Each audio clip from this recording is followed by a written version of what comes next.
And welcome back to part 3 of What If Kid Goku Died in Trade with King Kai. So last time, we left off basically with what had happened between the end of Dragon Ball and the beginning of Dragon Ball Z. With that, basically establishing where everyone was at power-wise, relationship-wise, all that. Just to recap really quick, if I remember the numbers I did last time, I believe I put Yamcha at about 50,000. Krillin is at about 60,000, if I got that right, 65, and yeah, I want to say 60. And Tien was around 75. Tien is still the strongest human because Krillin didn't get the power boost yet. I don't know. I'm not certain if I'm going there yet. Given how strong I made these guys, it's possible we're not going to Namek. At least not these guys. Because of that, yeah, Krillin's still weaker than Tien because he was still naturally weaker than Tien. And that this increase of power happened because A, they were bolstered to train harder because Goku wasn't around, and B, they were able to train with the gravity chamber that Bulma created, thanks to Goku telling Bulma about the gravity on King Kai's planet. Goku himself has a power level right now about 500,000 between training in the hyperbolic time chamber for a year for one day and gravity training on his own. He's also managed to unlock the Kari form, having tried to train in accessing his Uzaru form. For now, he can't do like Kaioken times 20 in Uzaru form, but or in Akari form, but he can at least do like a minimum Kaioken. Anyway, and someone did raise a question which I didn't really answer properly. We're only a few minutes in, so it's fine. And I mean in terms of where we are in the story before I actually continue the story. Gohan. By the way, Piccolo's around 8,000. I felt that was appropriate level because we know he can do a huge multiplier if he really puts training in. But with Gohan, frankly, he's still about the same in terms of his personality. Power-wise, too, he's about the same. And that's because, like, people thought, I heard some people kind of go, oh, he's going to be a powerhouse. There's nothing to indicate that just because Goku's stronger, that means Gohan's going to be stronger. What would indicate whether or not he would be stronger or not is if Goku actually trained him. And Chi-Chi's still going to be the kind of mother who wants Gohan not to fight. And also, let's be clear, Gohan's still like a teeny kid. Maybe when he gets older, she could be reasoned with, okay, at least let him know how to defend himself. But ultimately, no, that's not where we are right now. Chi-Chi, though, I think is a bit more lenient with Goku's training and stuff like that, because with the instant transmission, it does put a lot less of a burden on the relationship. It allows him to go off train, but when she needs him, he can immediately just, reappear and disappear. I imagine now it's easy for him to go like miles away to the nearest town to go grocery shopping for her, or even take her with her, and then just wait a minute, let me get the pop going. Just pop, back and forth. Anyway, so we cut to Dragon Ball Z, and right off the bat, there is a little bit of a difference with what would happen here. Because remember, Goku hadn't seen his friends in years before when he brought Gohan there to Roshi's Island to, chill out, hang out, and show off his kid and catch up with his old friends. Here, he's been spending a lot of time training with them, so he's been more. In fact, they've probably met Gohan. Gohan's probably tagged along once or twice while they train. Because spending time with his dad and meeting his friends and all that. So Gohan's probably not as cowardly as he is because he's been interacting with these fighters before, but he's still not like a fighter or anything right now. Likewise, do we even get them going to Roshi's Island? Yeah, I can see that still happening. Maybe they just plan a party. In fact, I can actually see it because remember, Tien wasn't at the island. And Tien and Chaozu weren't there, to the best of my knowledge. I think Yamcha and Krillin were. I know Krillin definitely was because Raditz just tagged his ass.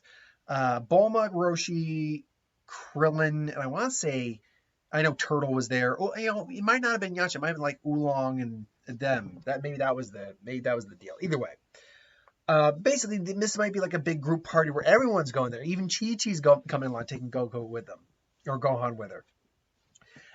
So they meet up and they're, enjoying, saying hi, just catching up, enjoying it. There's a big party, big food. Everyone's just happy. Bulma is sure to packing up for Goku and everyone. Meanwhile, the dastardly Raditz comes to Earth. He's like, "Where is Kakarot? He looks for a power level.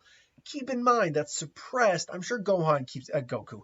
Goku keeps his power pretty much like in check at the moment. He still keeps it probably like at around the 1,000 marker, because again, lots of training, lots of ability to suppress his ki. I mean, hell, Trunks we saw kept his power level suppressed to 5 for God's sake, and his base is in the millions. Easy. So it's not an unreasonable thing that Goku does the same. Piccolo does something similar, but his suppression comes more from his weighted clothes than I think actual training, at least at that point in his history. And we knew from like what we saw with him fighting Raditz, his power took, roughly speaking, a 25% increase. Or let me rephrase that. About a quarter of his power was suppressed thanks to the weighted training clothes. So if I have him at 8,000, that means he's at 6,000. That means the minute he locks on to Piccolo's power level, he's going to be like, "What? This has to be Kakarot." But 6,000, how did he get so strong? And he goes, and he encounters Piccolo, who is not Goku. It's like, "Who are you?" "I am Raditz. I'm here. I'm looking for my brother." "Your brother? I have no idea what you're talking about." And then he looks at, sees the tail Raditz and says, "Wait, that tail. What are you? You're not human." "No, I'm a Saiyan, fool, and I'm looking for my brother Kakarot." "I don't know a Kakarot, but I do know another individual with a tail. His name would be Goku." "Oh, Goku? That's not a Saiyan name." Where is he?" Usually keeps his power pretty suppressed. So you're going to have a bit of a difficult time finding him, but he's somewhere out that way. But what do you want with him anyway?" And let's keep in mind too, it's like Piccolo's goal right now in life is to kill Goku and beat Goku. But unfortunately, it's like he's just not up to snuff with Goku, because Goku's been able to get so much extra training and through other means that are a lot more intense. So right now he just can't compete with Goku. So but he can sense that Raditz is much stronger than normal opponents he's fought. Nowhere near even compared to like Krillin, Tien, and Yamcha right now. But still, he's stronger than say like any of the Dragon Ball opponents he ever fought, minus Goku. So he's like, "This might be a good test to see how strong Goku's gotten." So that's exactly, because Raditz, again, he picked up a power level of 6,000, and it wasn't his brother who he can maybe persuade to come back and fight with him and work with him. No, this is a guy who's clearly stronger than him by because the Daisenshu says Raditz's power was about 1,500, about 4 times, and even Raditz isn't stupid enough to tangle with him, knowing that he's probably holding back too, seeing as Goku, he heard him say that Goku keeps his power suppressed. So I was like, "Thank you, yes, I will bid you adieu." And he's like, "I gotta go find Kakarot fast. If this guy tries to stop us, there's nothing. Let me rephrase that sentence. Kakarot better have improved past the 6,000. Otherwise, there's going to be nothing we can do against that monster. Who thought warrior Namekians are too rare? Who never thought I'd meet one on this planet, let alone one as strong as him." So Raditz is flying off in the direction of Kami's place. Meanwhile, they're all partying, having a time. And they all do sense Raditz coming in, but unlike the original series where it's like, "What kind of power? I don't like this. This power is huge." It's like, I wonder what that is. It's like, and Raditz touches down. "Kakarot, there you are." It's like, hello? What are you doing here? What's going on? Why haven't you taken over this planet yet?" It's like, "What? I'm sorry. Who are you?" Did you hit your head or something as a child? "I'm Raditz, your brother." "My brother? Oh, so I didn't even know I had a brother." Wait, how did you not know?" "Well, it's kind of as you said. I kind of hit my head when I was a kid. So, there's this, but what are you doing? How'd you get here?" I took a spaceship. Oh, that's right. I mean, that's right. We have to. That's what Bulma used to make the gravity chair. And Goku's just like kind of like, oh, because he can sense Radz's power, but he already knows that even suppressed, he can easily just manhandle this dude. Um, so it's like he's not really worried. Hell, even everyone there could easily take Radz on, minus like Roshi and Gohan and Chi Chi, but still, all the fighters there could easily take on Radz. So Radz is like, ugh. Why are you acting so nonchalantly about this? Why haven't you taken over this planet? Well, I don't have really any reason to take over the planet. I'm happy the way I am. I have no reason to conquer. I don't want to conquer. It's not like it would solve anything. And besides, I'm happy the way it is. I have my family, my friends. It's all good. It's like, so I mean, do we have to fight? I mean, why don't you get to know everyone here? And Rad just thinks maybe I should be good. No, I'm not. It's not like day and night like that. I've already done one if Rad turns good. I mean, there are scenarios where Rad certainly does turn good. Let's be clear, but I'm not saying this is it and this isn't it, because Rad's right now is having to really weigh his options. It's like, uh, what? Family? Friends?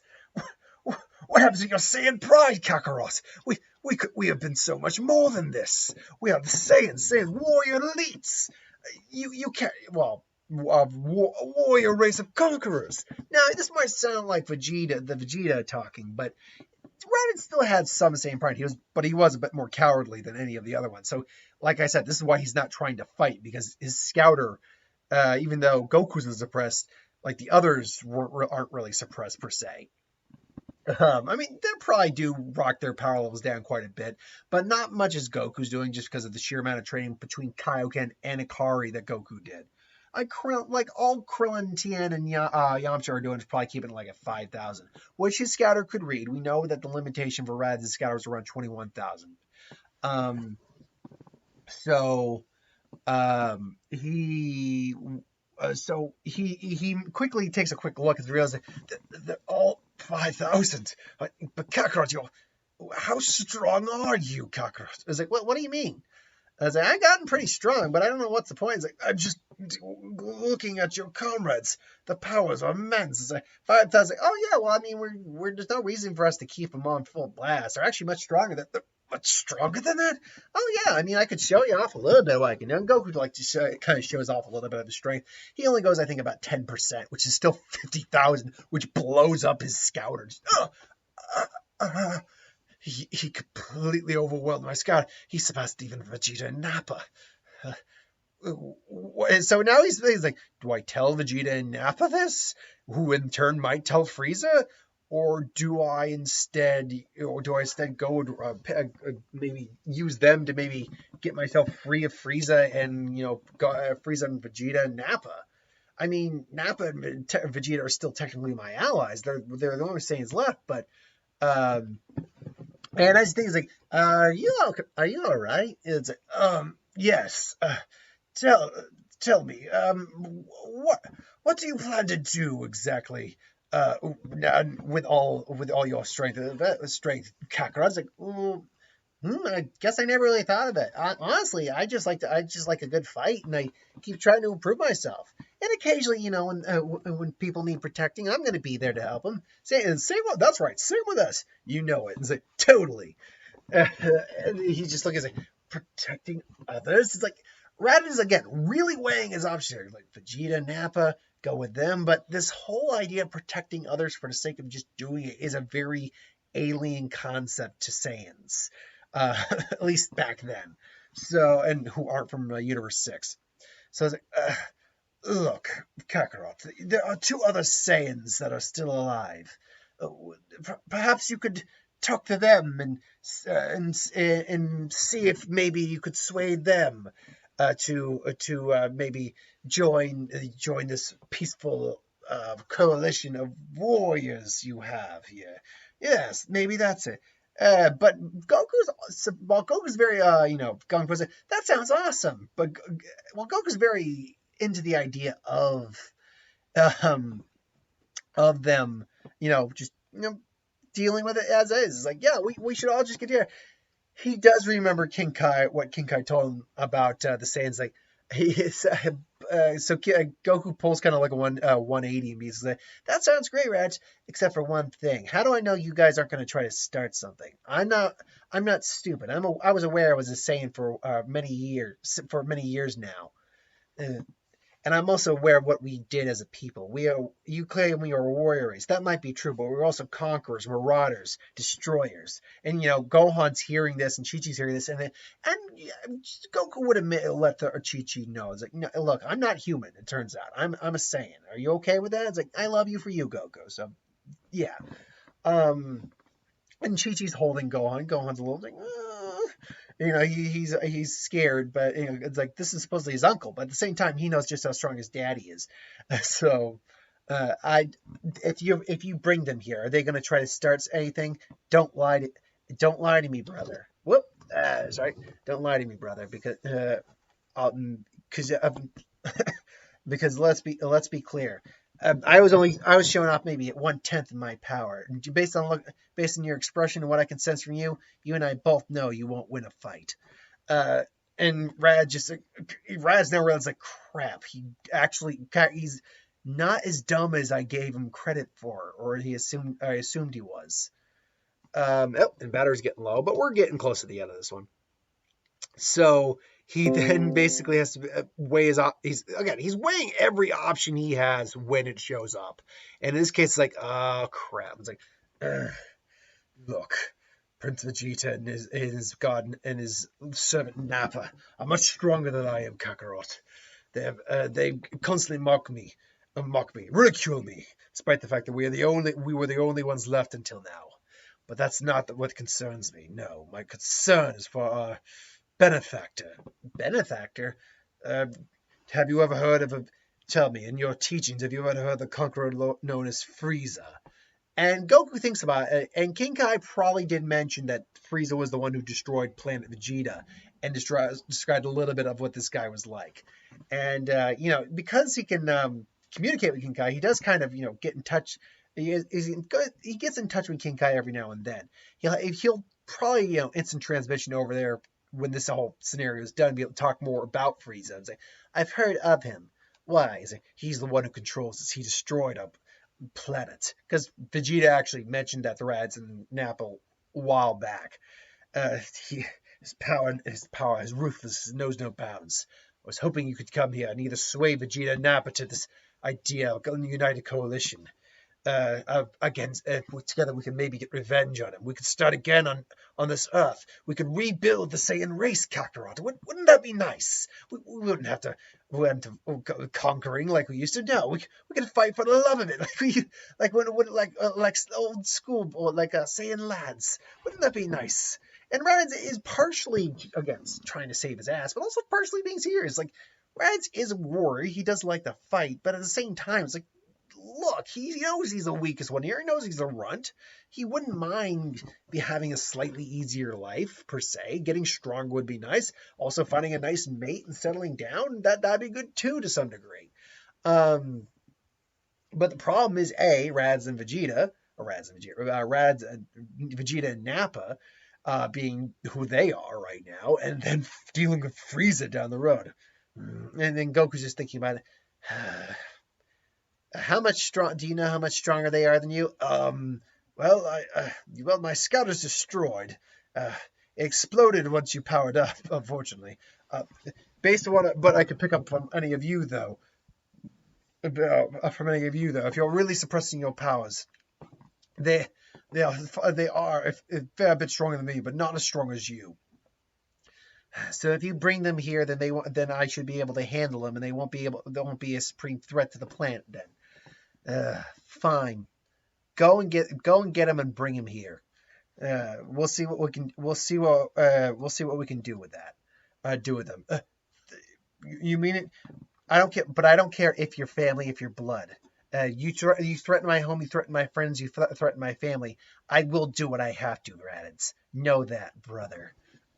Yes, of course, yes. This is perfect. So Raditz, hightails it to his ship, and he tries to make contact with Vegeta and Nappa.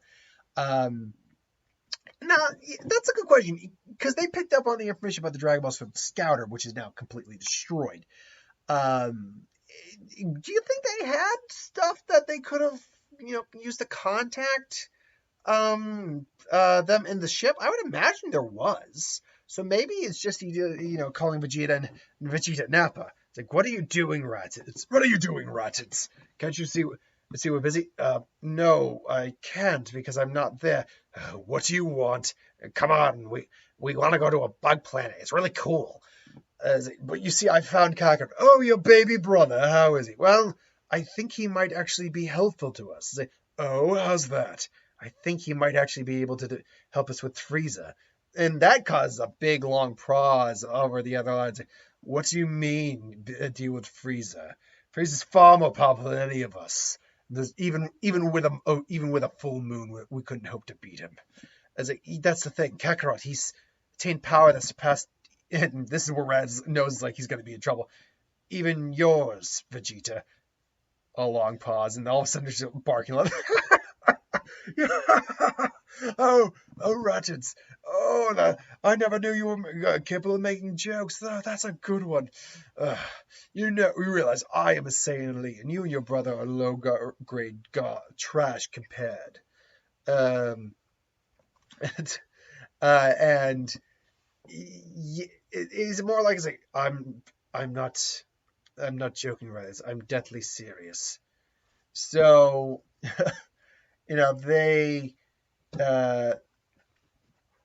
they are just they're just ridiculing Raditz throughout the entire conversation. It's like, very well, we'll take a trip there and see how serious you really are. And so they decided to take the trip to Earth, which, mind you, still took about a year. So, he goes back and realizes that I've contacted Raditz and Vegeta. They should be here within a certain amount of time. Like, how long a time? About one passing of your planet's solar system, if the location and coordinates are anything to go by. A whole year? Oh man, what are we gonna do for a whole year? Well, why don't you stay here and kind of get to know what Earth is like? Well, I don't really have much anywhere else to go, and Raditz knows he's got to behave because even the weakest of their group even Chaozu in this version has a power level somewhere between 2,000 and 3,000. That's low, but Chaozu's power was never anything amazing. His abilities come from psychic nature, and even Chaozu could beat the living crap out of him right now. So yeah, it's one of those things where Raditz has really got to toe the line if he wants to live.